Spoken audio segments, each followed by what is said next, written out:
Il y a deux types de personnes. Les PNJ, ceux qui se laissent guider par la vie sans se poser de questions. Ils n'ont pas conscience du monde qui les entoure. Conformistes et irrationnels, ils n'accordent de l'importance qu'à des futilités. Par peur de la mort, ils se laissent inconsciemment submerger par l'illusion qui leur sert de vie, à la recherche d'un bonheur irréel, qu'ils n'atteindront jamais. Ils se mentent à eux-mêmes. Leur existence est vouée à être remplie de contradictions et de confusions qui les feront encore plus souffrir.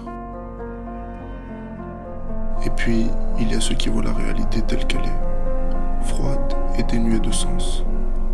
Ils savent qu'ils sont contrôlés par leurs désirs et par leurs pulsions dans un seul but, celui de la survie et de la reproduction de l'espèce. Et qu'être heureux ne fait pas partie de ce but.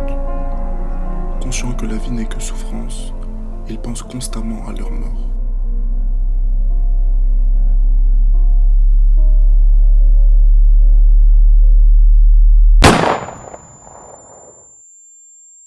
Le problème quand on est un PNJ, c'est que le monde dans lequel on vit est un mensonge. Or, il n'y a rien de plus important que la vérité.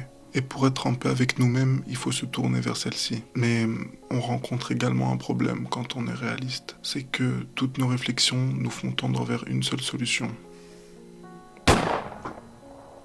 Ouais, c'est pas joyeux. Alors, comment éviter de souffrir ? Pour échapper à cette souffrance, il faut d'abord prendre conscience que la mort est nécessaire et inévitable. D'ailleurs, Épicure nous dit « Prends l'habitude de penser que la mort n'est rien pour nous, car tout bien et tout mal réside dans la sensation.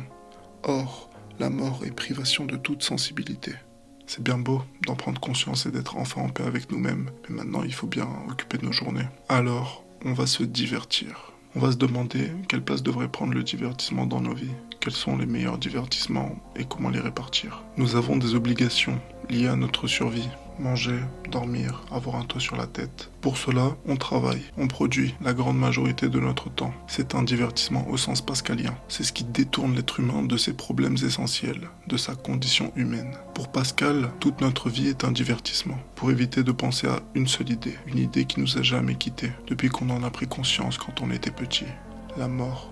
Et puis, il faut se divertir de ce travail, de cet effort. Sinon, on s'ennuie. Il y a donc de bonnes et de mauvaises façons de se divertir. La mauvaise façon serait d'éteindre notre cerveau, en passant tout notre temps sur les réseaux sociaux ou en restant des heures à jouer aux jeux vidéo, en consommant du contenu abrutissant ou en traînant dans la rue avec des amis sans avoir de réelles discussions. Tout ça n'apporte rien. Il est préférable de dormir. Au moins, on se repose. Et puis, la bonne façon de se divertir serait de faire de l'art, de peindre un tableau ou de jouer d'un instrument de musique. Ou alors prendre un livre, le lire pour se cultiver, pratiquer du sport pour entretenir son corps, avoir un débat profond en échangeant des idées pertinentes avec un ami, ou bien de philosopher seul de son côté, ou juste contempler le monde qui nous entoure, profiter de l'instant. Tout ce qui nous permet de nous améliorer et d'avoir plus de valeur en tant qu'homme, qui plaît à nos sens et qui nous apporte du plaisir. Il y a une période de notre vie où on doit produire pour subvenir à nos besoins primaires. Alors, selon moi, le divertissement ne doit pas prendre une grande place, car on peut s'en passer.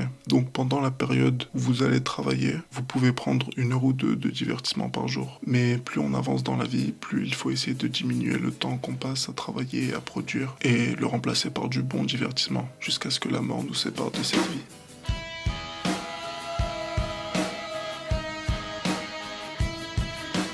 J'espère que ma réflexion a été pertinente. Je vous rappelle que je vous offre un PDF que vous pouvez télécharger gratuitement dans la description. C'est une sélection de 25 livres sur 5 thématiques différentes. Si vous n'êtes pas d'accord ou si vous voulez rajouter quelque chose, je vous invite à laisser un commentaire. Sinon, n'oubliez pas le petit pouce, de vous abonner et je vous dis à la prochaine.